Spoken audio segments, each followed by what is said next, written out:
Will from UTV Outlaws. Today we're going to be doing some maintenance on my machine here. So what do we got going today, Tim? We're going to change the oil. We're going to change the front and rear diff. We are going to change the spark plugs, filter, grease the wheel bearings, clean the clutch, and show you all the grease points. Just give you guys an idea of how everything is done. We use AMSOIL in everything we use, or everything we got. So we'll get started. We're going to put the machine up on blocks to make it a little bit easier. We don't normally do that, but we're just doing that to make it easier. Yeah, a little easier to get the camera in there and stuff. Yeah, so there you go.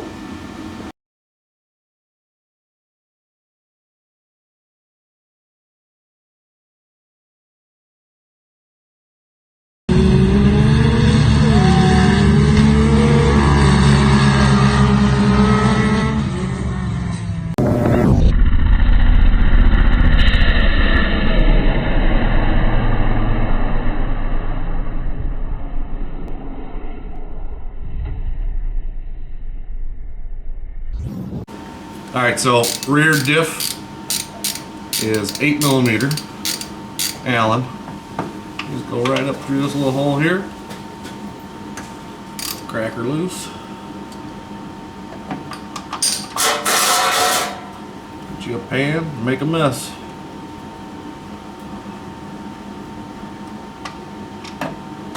Ooh, look how clean that is. Yep. Yeah, so I do all the diffs in the winter time. I do motor oil every 25 hours. I believe Polaris only says you're supposed to do it every 50, but I do it a little bit overkill. Yep, she's clean. Well, she's clean for sure. A sand pounder life. Jeremy, you want to grab a rag?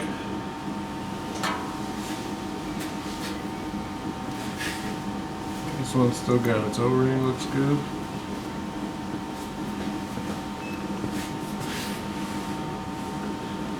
So you can turn it sideways and do both? Motor oil? I'll just wait.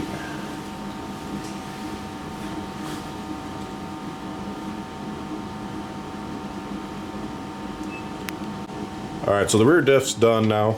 So we're going to move on to the motor oil.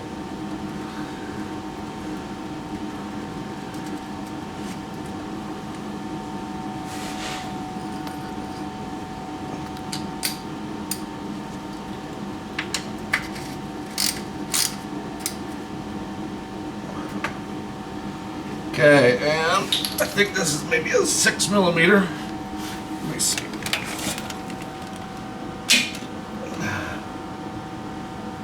Yep, 6mm for the oil pan.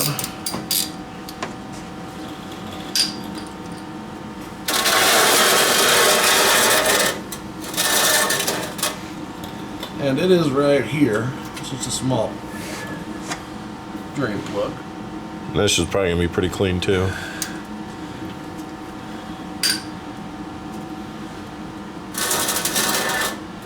We should have just bought this machine just for instructional videos because it don't ever go anywhere. Oh, is that right?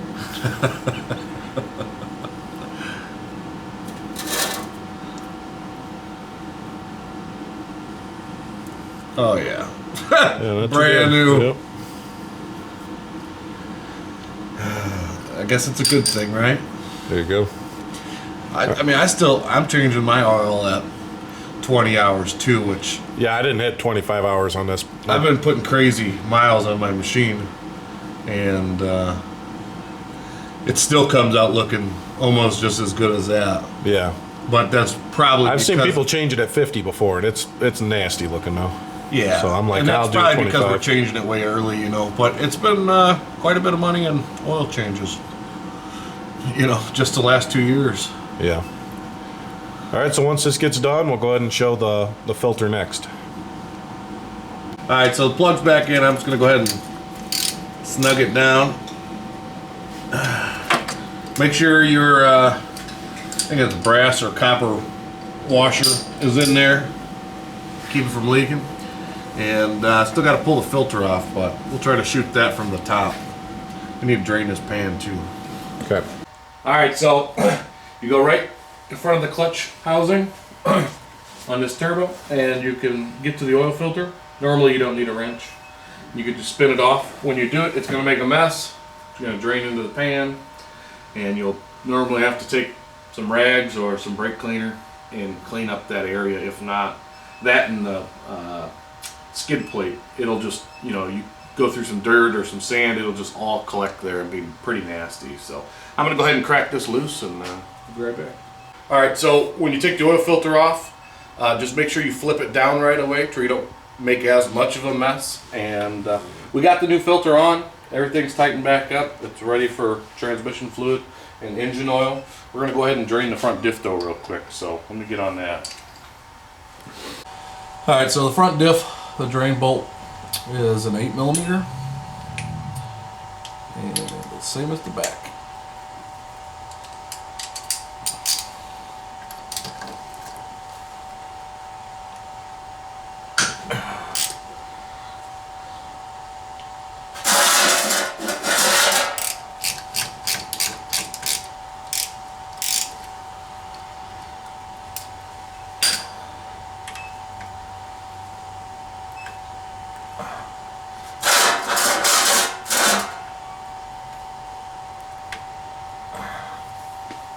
A little stiff.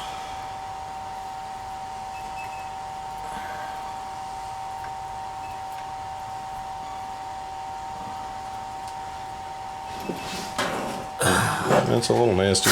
Yeah.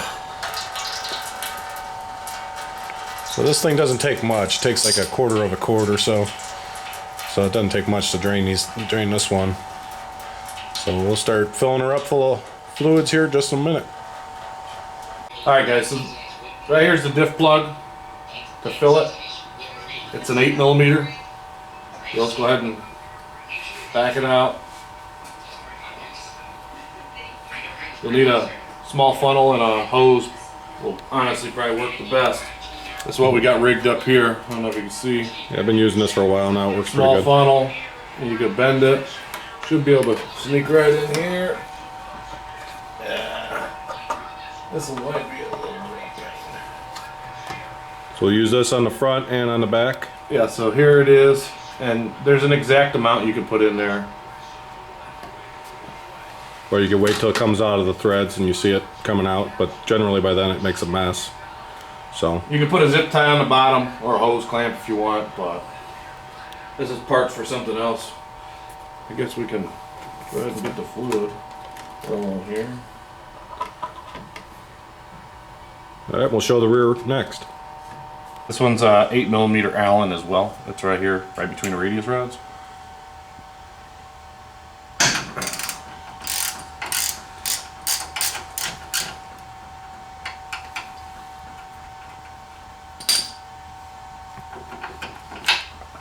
So this is your check hole. This is also your fill hole for the rear diff. What Same would as you the say it front. took? A little over 2 quarts.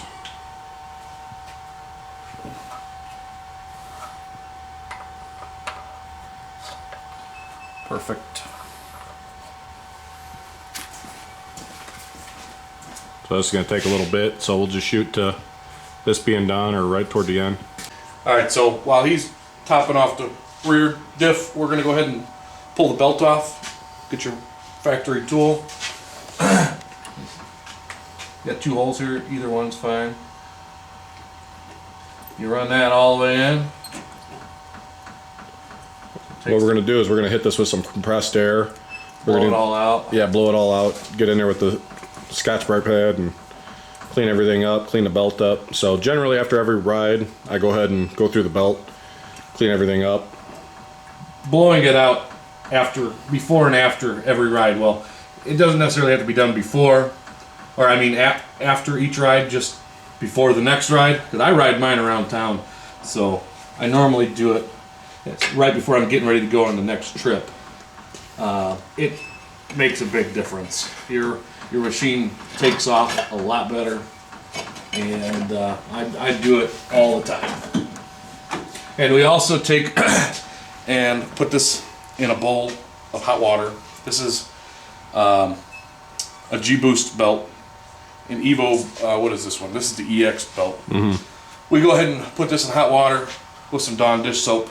Let it sit there. We take some Scotch-Brite and we scrub all the shine off and dry it off, put it back on, and the machine engages better, takes off better.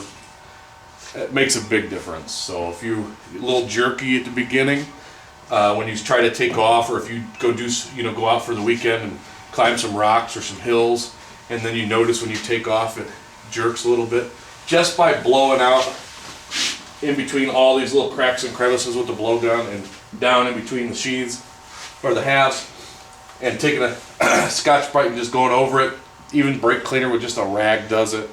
It makes a big difference. The machine just takes off so smooth, and it will, if you go on a heavy riding trip, by the end of that trip, you need to clean it anyways. I know people that just ride and ride and ride and never do nothing to their belt, but it makes a big difference. I would highly recommend cleaning. It's probably the only thing I do after every trip. I make sure I go through the clutches and make sure to blow it out, and the air filter. Put your belt on directional. They got arrows somewhere here. Actually, no, with the Polaris belt, we just make sure that the numbers... Yeah, the print is toward you. The print, when you put it on there, you can read it properly. That's how we always put these belts on. Yeah, that and the air filter are the main things that I hit after every trip. Just make sure everything looks okay. So now it's all split apart. We can get the air compressor over here and blow out all this. And then once it's all blew out, then we take a rag and brake cleaner or Scotch-Brite and just try to clean them up. It gets the rubber off. We haven't had any belt issues since we switched belts. We were popping belts and broke inner clutch housings, and we haven't had any problems because Polaris belt does not like to come apart in chunks like you would think it should. It likes coming apart. It just breaks in one spot, and the whole thing tries to come out of the aluminum housing. Yeah, they like to wad up. These G-Boost belts, we broke a couple G-Boost belts between like 3 or 4 machines, but they just break up in little, 1-inch sections, and it comes right out to clean out like it's supposed to. So we haven't had any problems since then. And I would say on average, we probably have, what would you say, 25% belt failures compared to 100 before? Yeah, I could go out and, I used to have a belt problem. I did a clutch kit, and I didn't have a problem since, but that was on Polaris belt.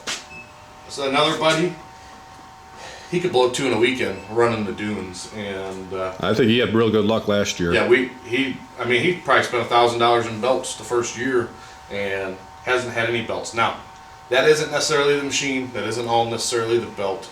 That probably has a lot to do with driver error, like trying to learn how to boost launch, pull up to the drag strip, try to take off hard, already building boost.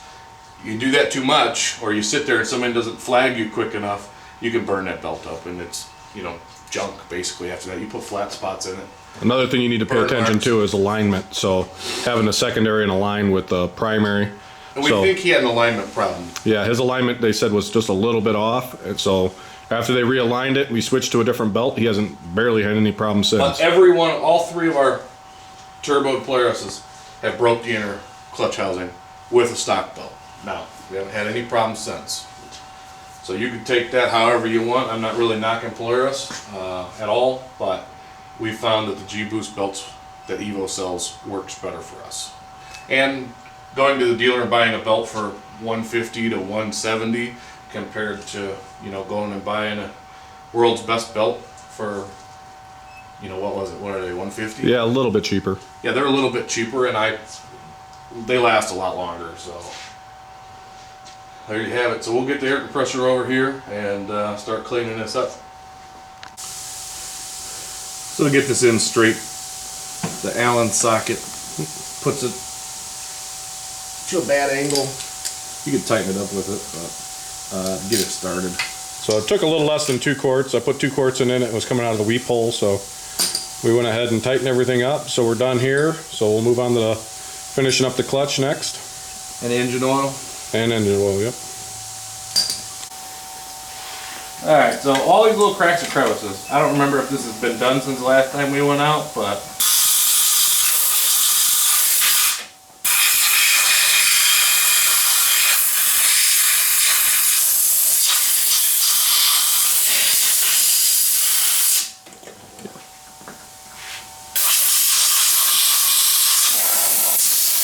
I don't know if it's coming across on camera, but it's really not that bad. yeah, this one, it must have been clean Yeah. not too long ago. I usually do this all the time, try to stay on top of this stuff.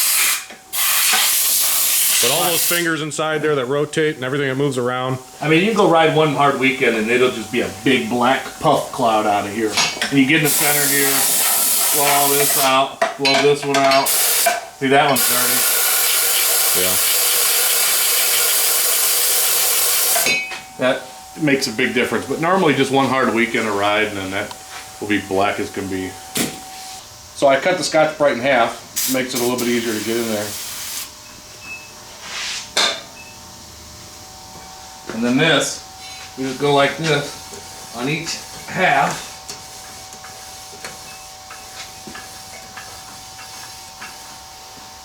And it cleans pretty good. Same thing here.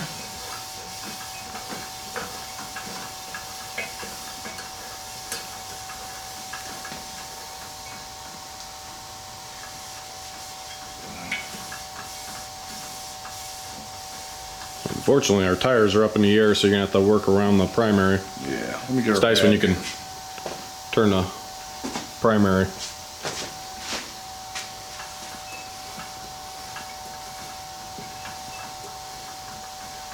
And it pulled some stuff off there. That brake cleaner really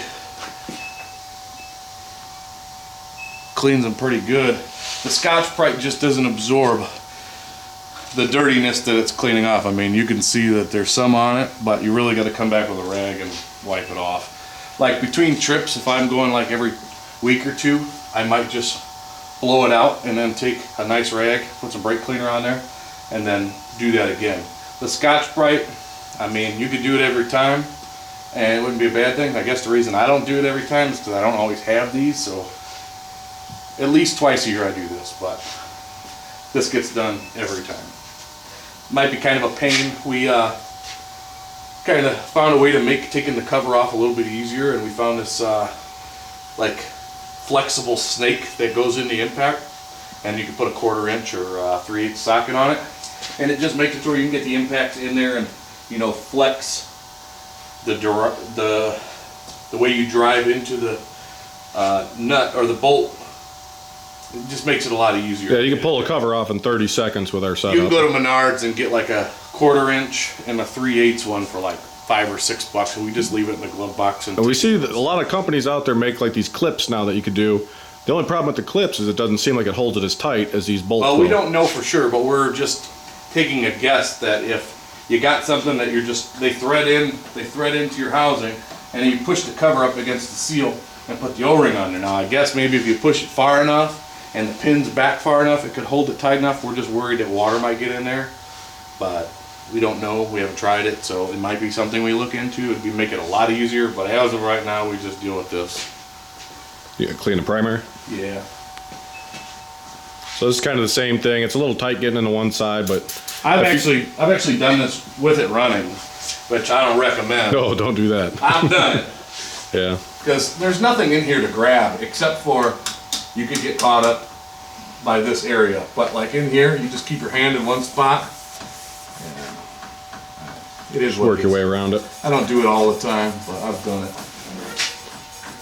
Generally, if these tires are off the ground and not on blocks, it's a little easier to turn this thing over. So, but yeah, so that's how you clean that up, and then we'll show you the belt next. All right, so we got hot soapy water, some Dawn dish soap. We let the belt soak in here for a little while, and then we just take our soapy water and we an S pad or Scotch-Brite and just clean the sides, clean the whole belt.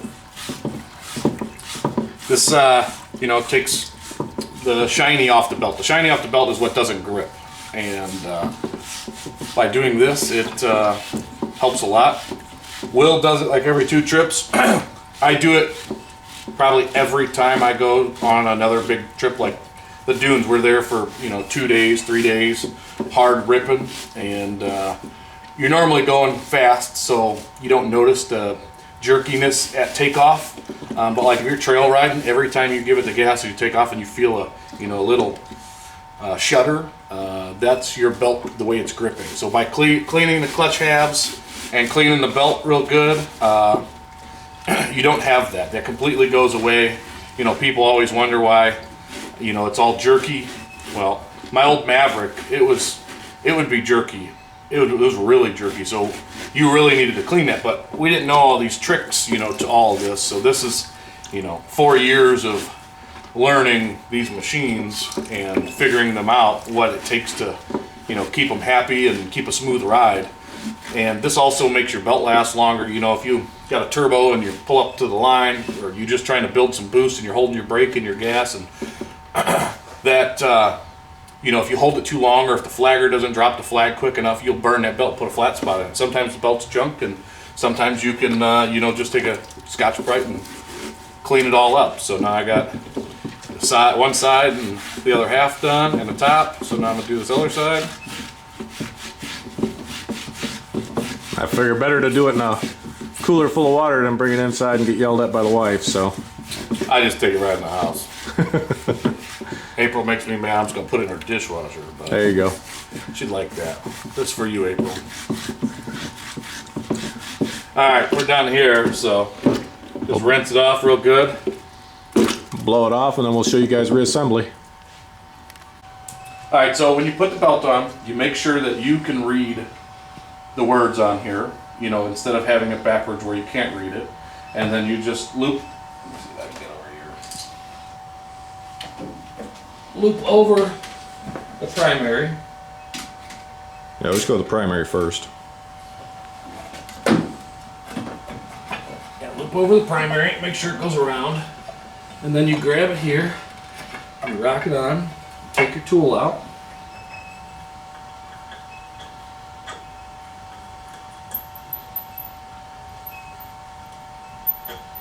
Okay, once that is out, then you walk this backwards and it rides the belt all the way back to the top. If you don't do that, it's going to flap around, and probably not a good idea. But just rock it back, and it brings the belt all the way back to the top. Yeah, all the way back to the top, so everything's flush. Then, you know, now when you go forward, when you're, you know, everything's nice and tight. Everything's nice and tight. And make sure you keep this with you. And then you can put your cover back on.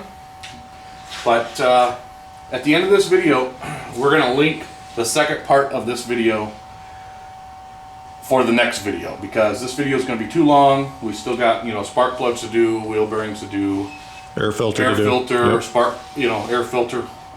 So this is going to cover this. But if you like this video, the link for the next video is going to be in at the end of this one.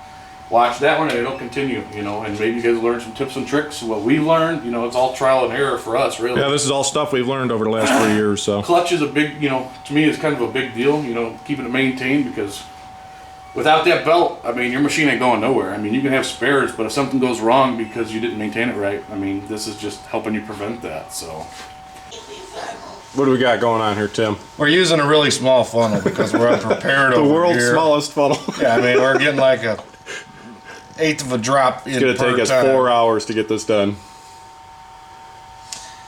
But, well, you know, we don't, you know, we spend good money on some hams oil, but we can't spend no good money on no filters around here. No good funnels around here, nope. So yeah, we'll cut into this when everything's all said and done, and It might seem like a half a minute, but it was really 3 hours. yep. Make sure you guys subscribe. That really helps us out a lot, and we have a lot of crazy stuff coming for 2020. If you guys would like to see more footage like this, you know, more instructional videos, We're gonna be doing group rides too here shortly. yeah, just giving a, you know, our honest opinion on different parts and group rides and racing the dunes, jumping the dunes. If you guys are interested in seeing stuff like that, you know, make sure you go subscribe. It really helps out a lot. Thanks.